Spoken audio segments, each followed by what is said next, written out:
Gentlemen, Fable Moar here. It's a video or a podcast of number three podcast. Got a couple of things to talk about. Not going to try to get too long. I got a bit of a busy day today, but first thing I want to talk about. Sorry, gotta open my phone here. Um, I see the. I want to talk about a little bit about the brand new Hellboy trailer. If anybody has seen it. It's the red band trailer, so it shows a little bit more blood and a little bit darker of like what it's supposed to be. Um, I don't think it's rated R, but I think it's rated PG. I don't think they announced it quite yet.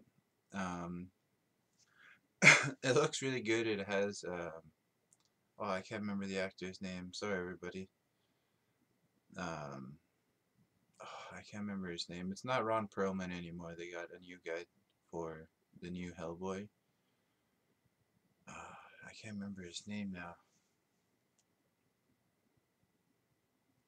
but the trailer looks really good.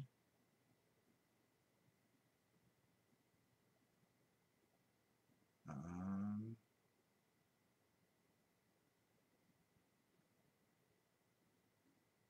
let's see here.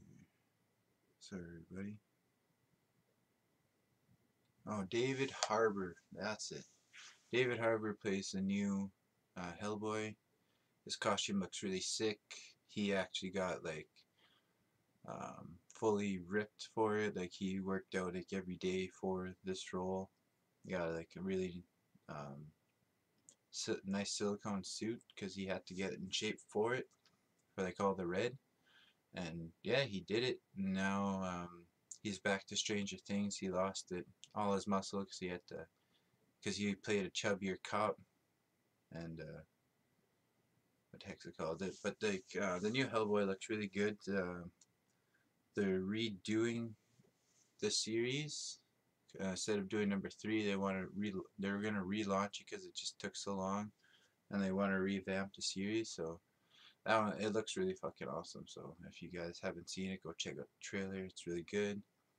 And another new trailer I saw, if anybody hasn't seen it yet either, is the new Dark Phoenix. I got a little couple things to talk about that too. The trailer looks really good, but it was supposed to come out already, if I'm not mistaken. But because of the Disney Fox merger, whatever, so like Fox already had the movie about 70% done, and then when Disney got it, they did like a bunch of reshoots because they wanted, Disney wanted it to go a different direction, and like they almost scrapped all of it, I think, but they ended up using like a bunch of um, the more major plot point of the movie, but changed um, the like not critical, like certain details just so like it would be more for Disney, you know what I mean? And and so like, but yeah, like they caught Disney spent so much money doing the reshoots and everything for this movie, so I hope it turns out really good. The trailer is really nice. Now they got like, I guess what they wanted to do with the new X-Men, especially with all these young actors, is that now they're gonna relaunch um, X-Men. And for most of you that don't follow the comics at all, is that X-Men is very, very weird because X-Men itself, like it has like some of the other like Avengers and people like that, but it's more like the cataclysmic type of things happen to the X-Men more or less because they're the more threatening superpower of the world. Like like in the Avengers, I find there isn't as many mutant problems. Like, not everybody's hating on the mutants because the Avengers themselves are um, not necessarily mutants, but they are a bunch of the heroes that they see in the main 616 universe is heroes. So like you don't hear that much hate speech about the mutants, but then again, you don't see as many cataclysmic type of things or apocalyptic type of things happen around the world in 616. I can't remember what the main universe is for X-Men, but a lot more stuff happens to the X-Men instead of, like Captain America or, Iron Man. They have their own smaller guys that come and fight them instead of, like, what the heck's it called? Like Loki or somebody else. Not necessarily Thanos. Thanos is a type of thing where, like, 616, that is the cataclysmic thing that happens to the world. Like, if it was 616, like, Disney got, like, some of the people, but, like, um, if it was, like, in the comics, they had, like, there was more than, like, 100 people fighting Thanos. Like, there's, like, so many of the people from X-Men, all the Avengers, Fantastic Four, there's, like, Deadpool, bunch of the Defenders, the Moon Knights, I can't remember what like, there's all so many, like, different little tiny groups of, like, 4 people, 5 people, 6 people, stuff like that. All of them joined the fight because they, they know the world's gonna end if they don't help fight Thanos. And, like, in the comic books, there's, like, about 100 people who end up, like, fighting Thanos, but, like, just like in the movie, like, a bunch of them get snapped away. But that's another thing, though. But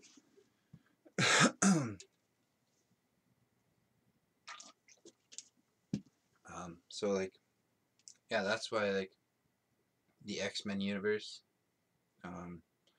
they're trying to focus on the younger actors for, like, Dark Phoenix and stuff, so they can carry the what the heck's it called, the just carry the X-Men. I can't think of the word right now. Franchise for a while, right? So, like, Robert Downey Jr. has been doing it for 10 years. Like, he is 46 now, I think. He's been doing it since he was, like, 35. And so this is year 11. So, yeah, so they've been doing it. He's been doing it for a long time, just like everybody else. And now they're just. I don't really mind if Avengers get a new reboot, but X-Men is definitely better because now then the story rapidly progresses, because without the Avengers in X-Men, the timeline gets really, really fucked up. Like, there's all kinds of different time travel. And then when they do time travel, they fix one thing, but because of time travel itself, it's you, you fix one problem, and because of that one problem being fixed, the scales of reality or whatever, something bad has to happen, so another evil arises, and then that's the foe. But that's the constant thing for comic book writers and stuff like that, though, right? It's like one person, one evil falls, another evil is gonna rise because he has the chance to attack. But I wouldn't mind to see more X-Men films. Um, um, so there's this channel I watch on YouTube. It's called Death Battle. They're really nice. Um, they put people in death battles. Um, some of one of the more controversial ones that they ever did was Goku versus Superman. Don't even get me started on that. The what the heck's it called? The most recent one they did was Mega Man Battle Royale, where they had 5 Mega Men fight off, all in a death battle style. They had Mega Man EXD, Mega Man,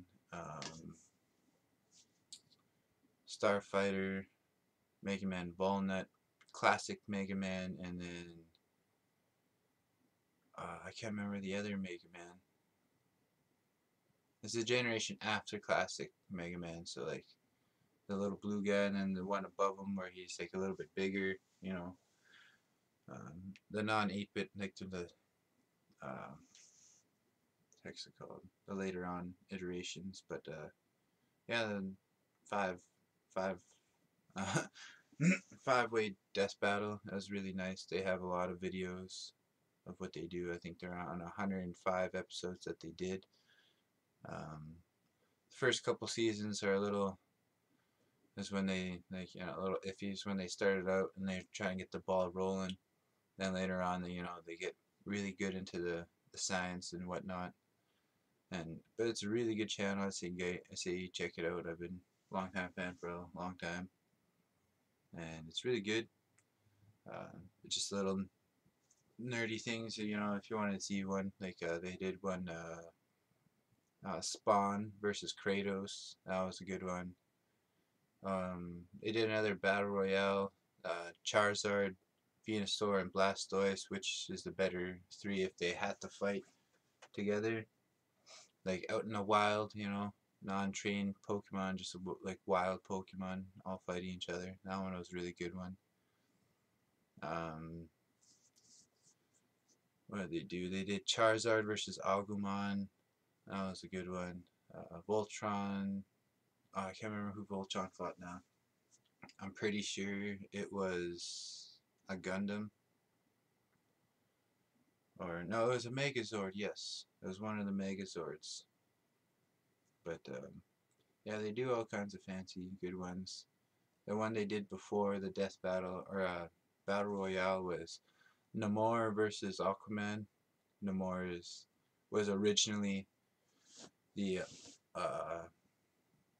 Waterman, Aquaman, whatever. Aquaman was a ripoff of Namor. Namor was first. Um, he was he's Atlantean, human, and also a mutant. He has little tiny wings at his feet that let him fly. Really cool. And he's also Atlantean slash human. Grew up with Atlanteans. But he came out 2 years before Aquaman, so DC ripped off Namor, made Aquaman. But they have a death battle. It's really good. And each death battle, they do a rundown of like where they come from, like a little bit of like their history, and then they go off like about their main abilities of what they use throughout main continuity of their respective universes. So video games, comic books, TV shows, anime, mangas, and stuff like that. But it's really good. You guys check that out. It's really nice. I like watching it. They come out like with one like every like 4 weeks or so. So they do about 11 episodes a year, give or take.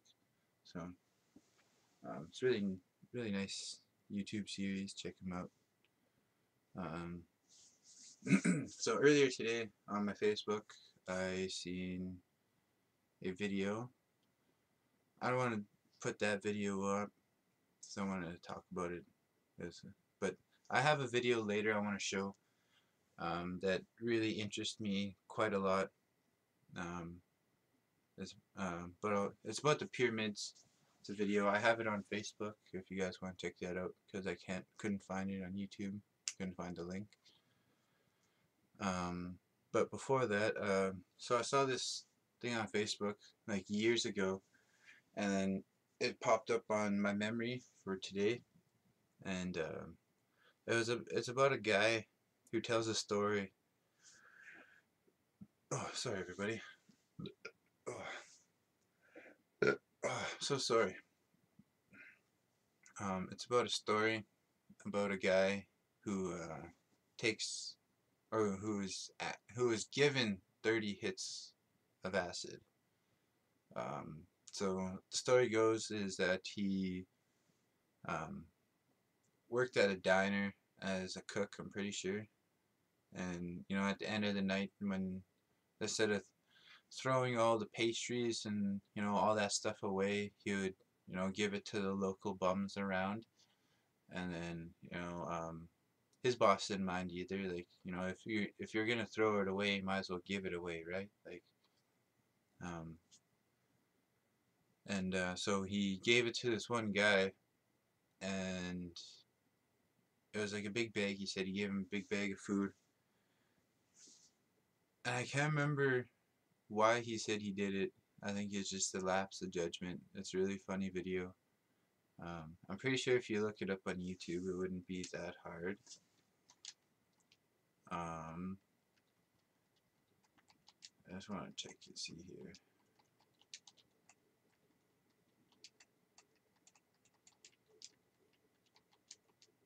Yeah.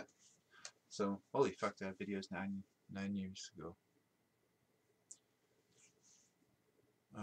So Magic. nope.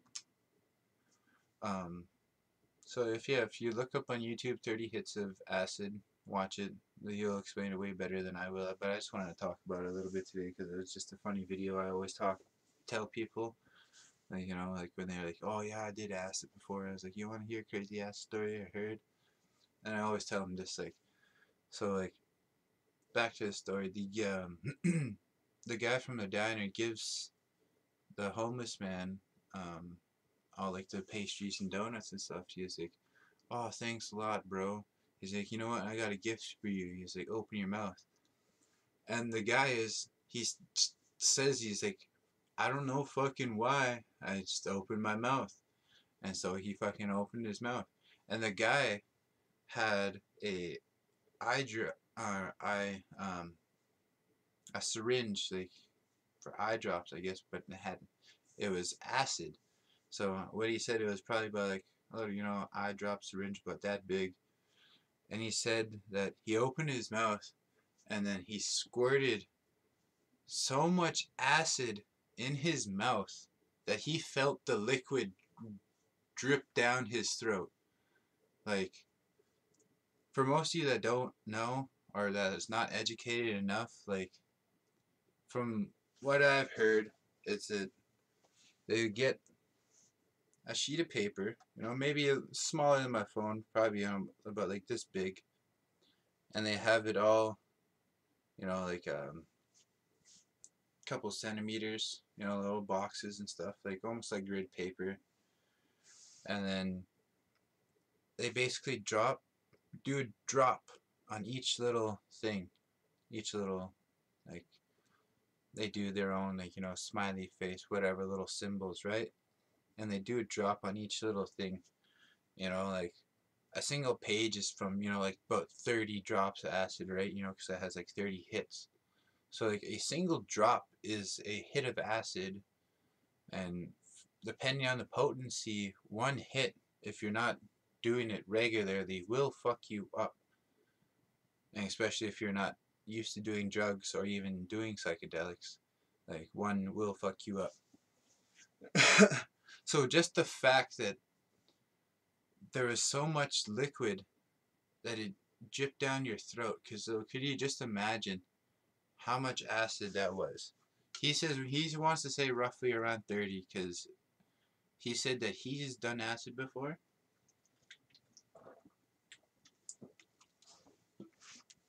and he knows the process. Sorry about that, everybody.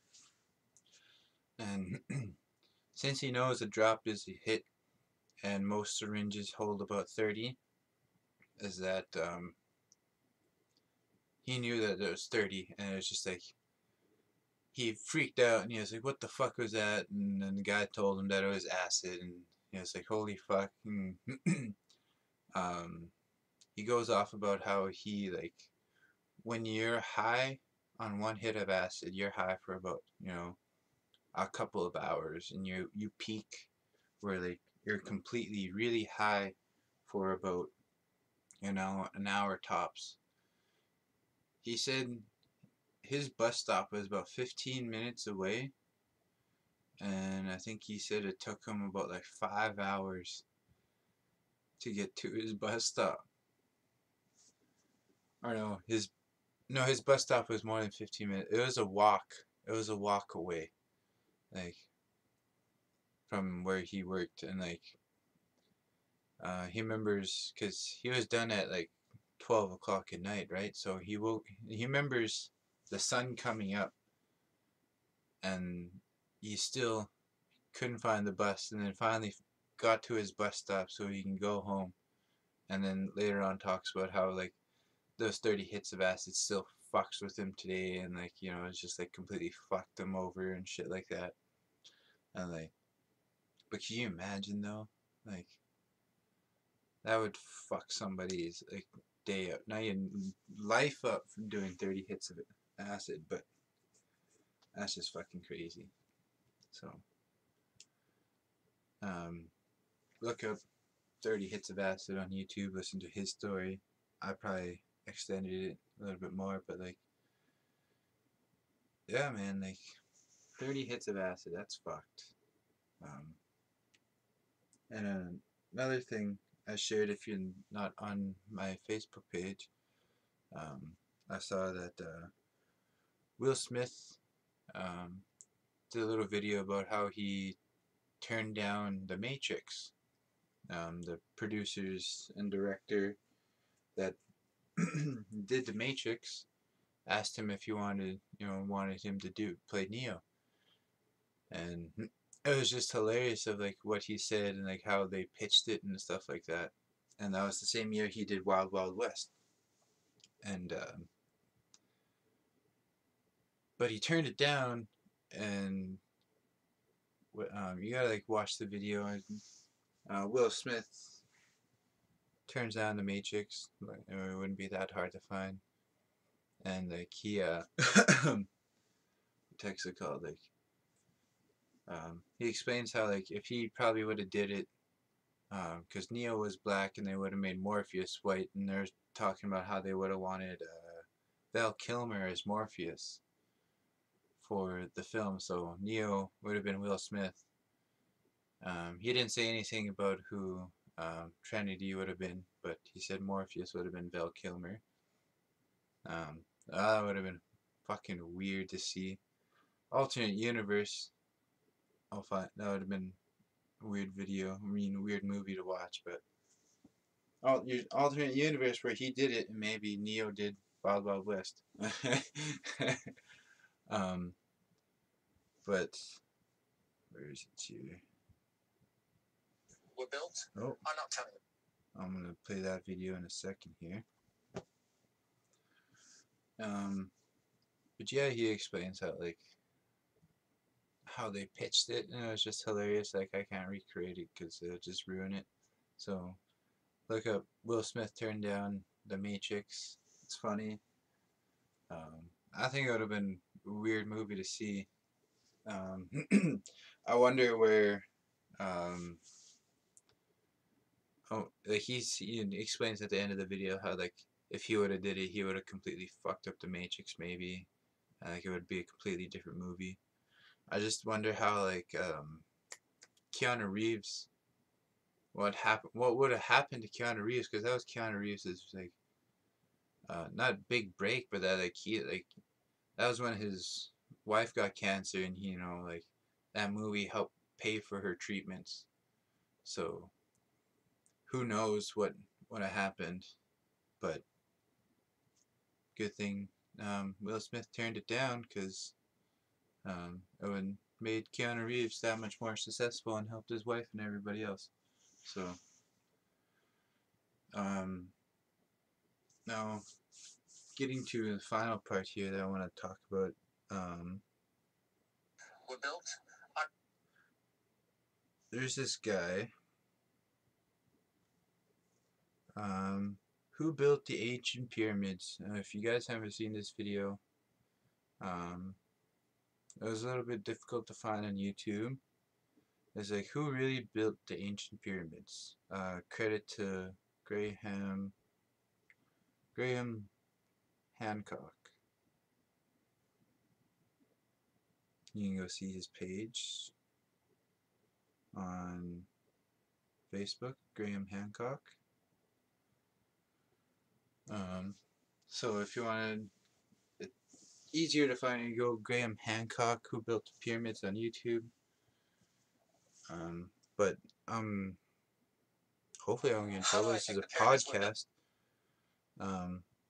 But what he says is just made so much sense to me that I hope this picks up, because the video is talking a little bit, or is a little bit louder than I'm talking. So you should be able to pick it up. Hopefully it doesn't fuck up. If it does fuck up, I'll go back to where before I started talking about this and try to fix the audio if it doesn't fuck up. And where is it here? Yeah, so I'm just gonna play this. To be honest, I have no answer to that question. And anybody who tells you that he or she knows how the pyramids were built are not telling the truth, because we don't know. We don't know. The Great Pyramid contains a number of mysteries. The Great Pyramid, first of all, is very big. The Great Pyramid weighs 6 million tons. We can calculate that from its mass. It weighs 6 million tons. Its footprint is 13 acres. It's more than 750 feet along each side. It's 481 feet tall. More than 2.5 million individual blocks of stone were used in its construction. But it's not just big. It's really, really precise. The Great Pyramid is locked in to the cardinal dimensions of our planet. The Great Pyramid is targeted on true north, within 3/60ths of a single degree.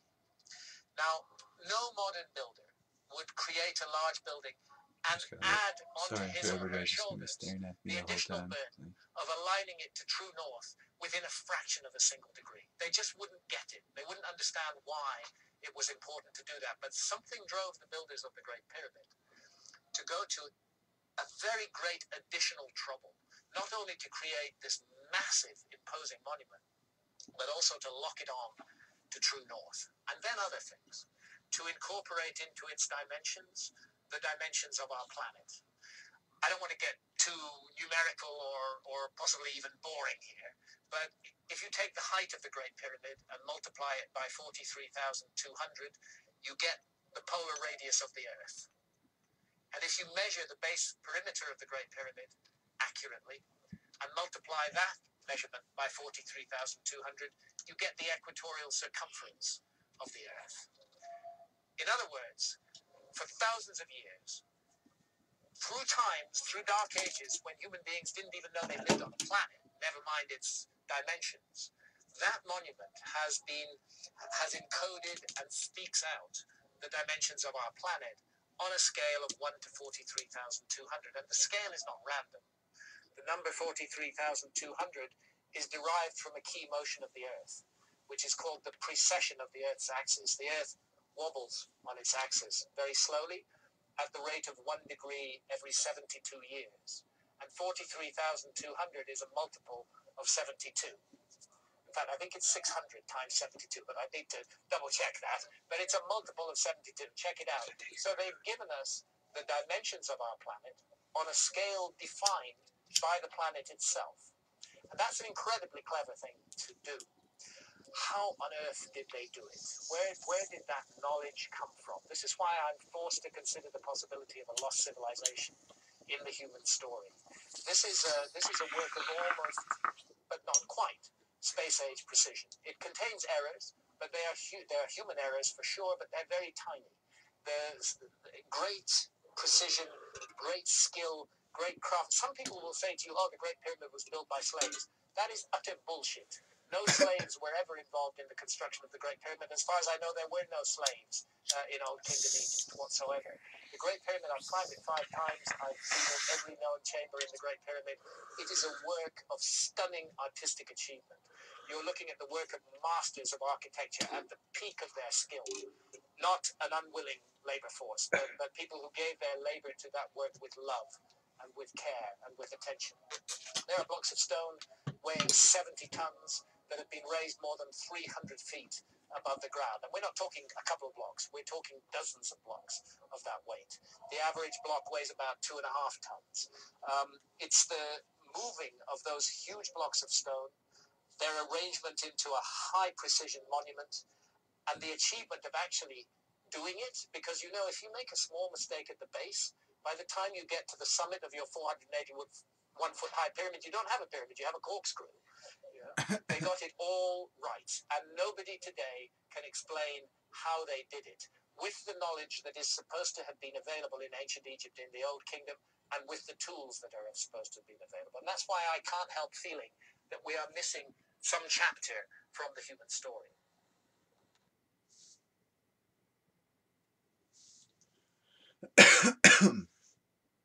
So yeah, I seen that a couple months ago. Repopped up on my timeline the other day, and it's really interesting to hear that. So everybody says that the pyramids were built by slaves, but it was just such an architectural monument that, like, how could it be? It just raises all these questions about this, like, and it's just really interesting. Like you can't go to Egypt to climb, and you can't even climb it because that's illegal, and you can't take pictures once you're on top of it. That's also illegal. People do it all the time, and then when they get back to whatever country they're from, they post it so they can't get in trouble. But I guess maybe they can. I don't know. But like, yeah, just the fact that all that math that he said adds up to all these other things, and like, how would such a primitive, so-called primitive um, culture do that without help, at least? And the fact that, like, maybe that's what the cover story was, is that slaves built it to hide the fact that they had people. Like, there's still a couple of rooms in the Great Pyramids where they can't access because they don't know how to access these rooms. So they've access to a couple of them, but they haven't accessed the full rooms of all of the Great Pyramid yet. So that just leaves me to wonder what's really inside there, and that just leaves a bigger mystery. And just it's if I was a multi-billionaire, I would definitely go on archaeological stuff all the time. Like, I would use my money, not like my company's money. Well, I guess it would be kind of my company's money, but like all the money I would make profit instead of buying all these fancy cars and stuff like that. Man, you know how awesome it would be that you paid for an expedition and you found all this stuff. Your name would be written down as the person who found this stuff. Like, that would be such a greater achievement than having fucking cars or buildings and jewels and shit. Like finding an ancient civilization that people didn't know about or thought that was just myth or something. That would be even fucking greater to do. Like, if I had the money, I would explore stuff all the time. But,